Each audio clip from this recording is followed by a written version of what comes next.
Good morning, everyone. Today's Wednesday, August the 15th, and this is the morning report. We're taking a look at the ES, and it's come into this support zone for the third time in recent days, right? So it's the third time in 4 days, and we can see that support action has really drifted a bit lower.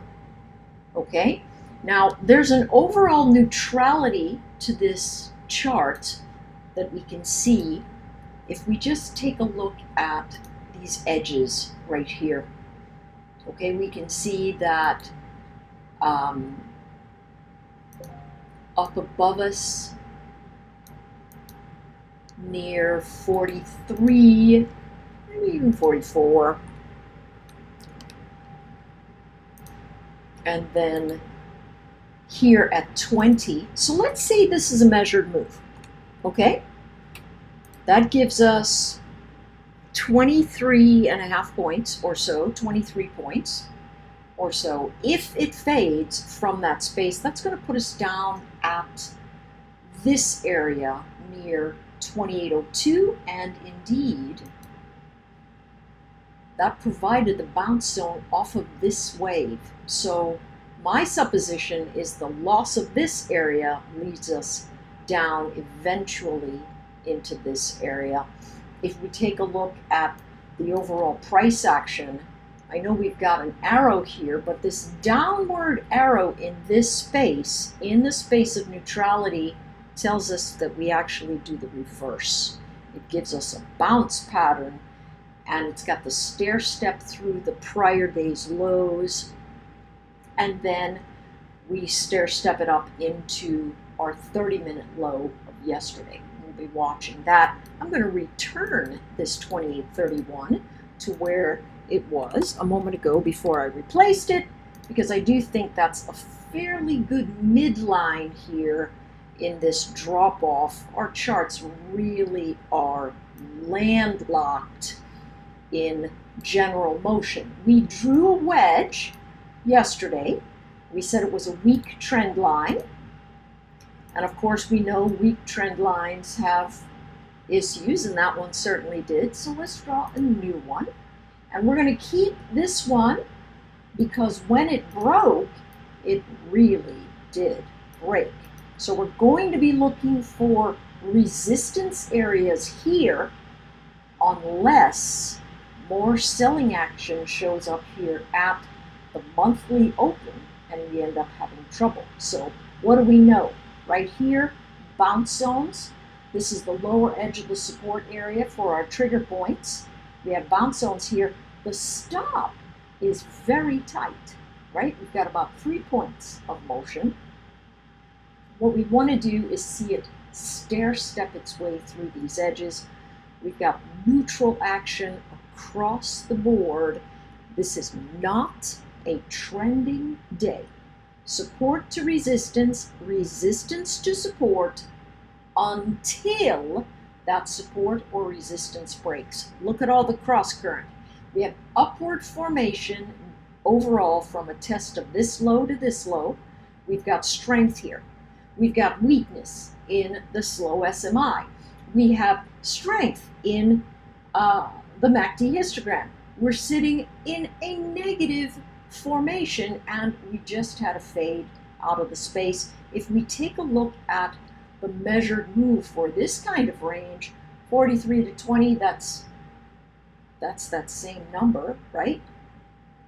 So if we take a look at that, that's 23, divide it in half, we have 12 and a half. 12 and a half from here is 2812 on the low. So that's where the pivot is. We know this area really well. So we know where this chart's headed. If it loses its traction, it's just not likely to lose its traction at the first pass here. It's got to reject motion first before it heads to the south. Let's take a look at the NQ. Same sort of thing, right? range-bound formation. We're sitting literally in the same spots, right? We know 74.24 was kind of a big deal. Now, the last time it cut right through it, so now we're looking here. We can see a lower high, right? And so if we use our count, remember, this was a short count right here, right? This was a short count for this area. It only faded into support and then gave us another high. This short count is still in progress. It's back to the first target. So it's telling us that our bounce zones easily could turn into selling spaces, particularly as we come up into this congestion. What we are doing, however, is bouncing, right? We've lost the low of yesterday, but holding the low of days past, still sitting in what is essentially a range bound space. My thought, 74.10 to 74.11, going to give us a pretty interesting piece of information. We are still sideways, so this fade that we see off of this line, our arrow here says I need to go to my baseline support, at which point that trade's going to be done. Turn around, you can take the bounce. That bounce is going to give you the upside motion. That upside motion probably going to have trouble in yesterday's 30-minute patch. Our levels today say, hey, listen, if we can get 73.90 on the bounce, it's a good long. That's where we are right now. First target is 73.97, right? That's 36 ticks. Okay. And then the next one is this area right here at 74.10. We're going to stair step it up in the space. I think this is another buying opportunity as we stay essentially landlocked. And we're now landlocked at lower levels. I think this number is 64.50 in general. And that's where our action is going to sit today, likely in these spaces. If we resolve first pass down, going to give us a bounce, and then we have continuation. It could be a very shallow bounce, but our moving average is flat, and that always is a signal of choppy action.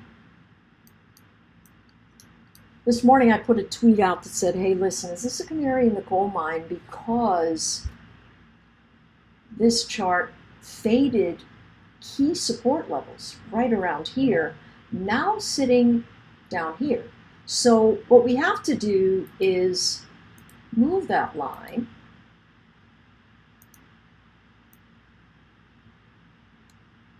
into this space, right around that 25,105 area, right? If we put, interestingly, let's see if this one shows it, because I did see it in the Bollinger Band event. Let's see what my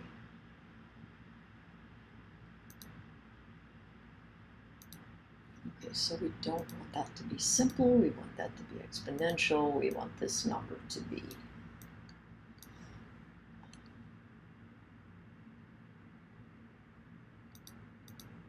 seven. Yeah.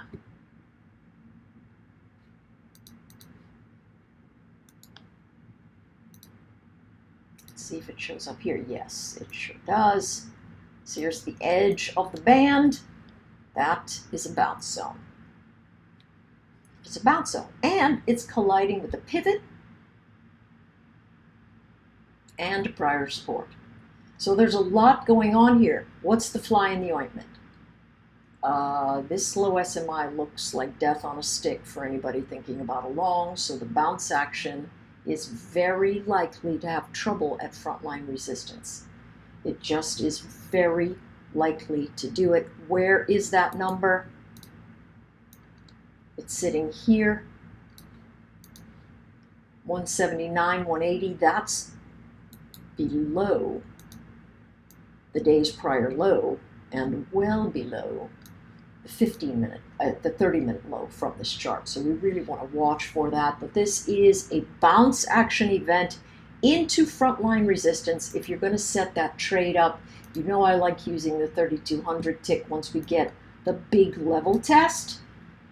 And this is telling us it's going to have trouble, right? Why is it telling us? First of all, it's underneath the slow SMI.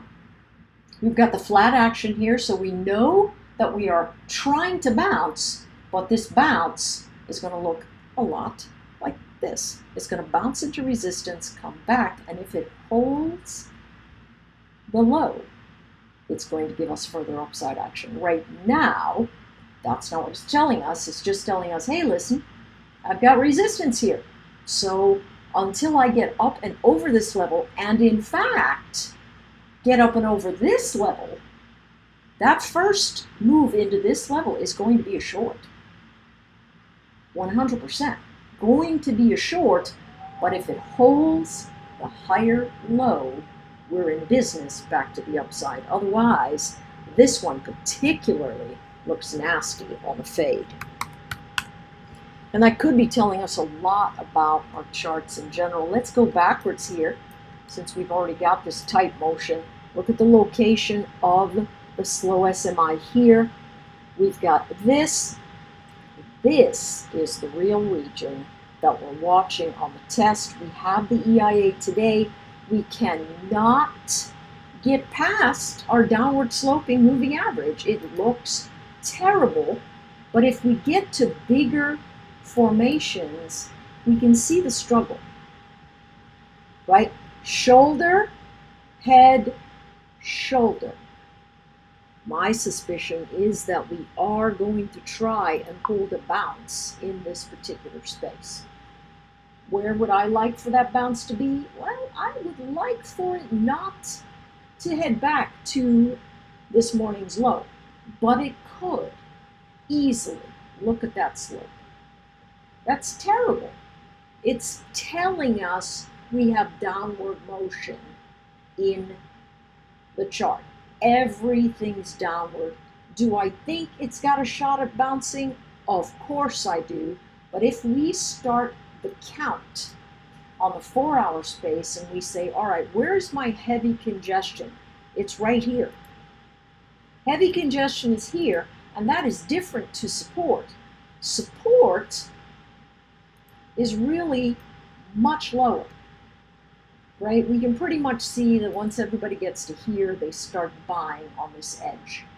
And so as we take a look at this region, we're going to say, hey, can I fail to head lower? I need to breach above my congestion. That includes the opening tick, right? So 1, fail to head lower. Still not sure about that as this continues downward. 2, can I get above my front line of resistance / support? 3, can I get above my next line in the sand? And then on the pullback, I can execute. I'm not seeing any of that at all. So this says bounce action, short. Bounce action, short. I tried to take this long early in the morning. It only got me into my 66.34 or something like that, 66.40. I think that was the last space. And then it started the fade again. Do I know there's sellers here? Yes. Should they end up being buyers at some juncture? Yes, because this is a big level, and overall, I am caught in a price compression event that really runs all the way up here to 68.20, and I'm moving in that space in general. All right? We'll talk more about this once we get to the live trading space this morning. Let's take a look at gold. We know this thing's in free fall. Every bounce is giving us another opportunity to short. So what are we looking at? There's the bell. We're moving into the space. Everything we're looking at here says, if I bounce, I'm going to fade. What is the one trouble spot that we see? Well, MACD says less divergence here. So it's trying to bottom. Most definitely, it is trying to bottom. Secondly, I have my fast SMI sitting above my slow SMI, so it tells me I've got some buyers trying to hang out here. So that's it. But in the grand scheme, I just got trapped buyers, and so any bounce, they're going to try and get out of this chart. If we do a Fibonacci here,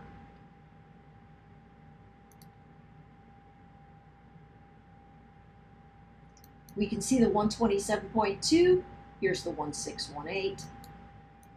Is this an ideal pattern bounce? It's not bad. It's shy of 50 for sure, but it's not awful. We could use it as a measure, right? But this chart really is not looking good for any kind of bounce opportunity. We are not getting up above any front lines of resistance, and that means we're going to continue to fade. All right, that's it for this. Let's go ahead and get ourselves to our live event.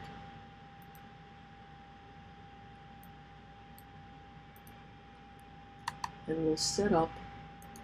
Why is this not working? It's not allowing me to do that.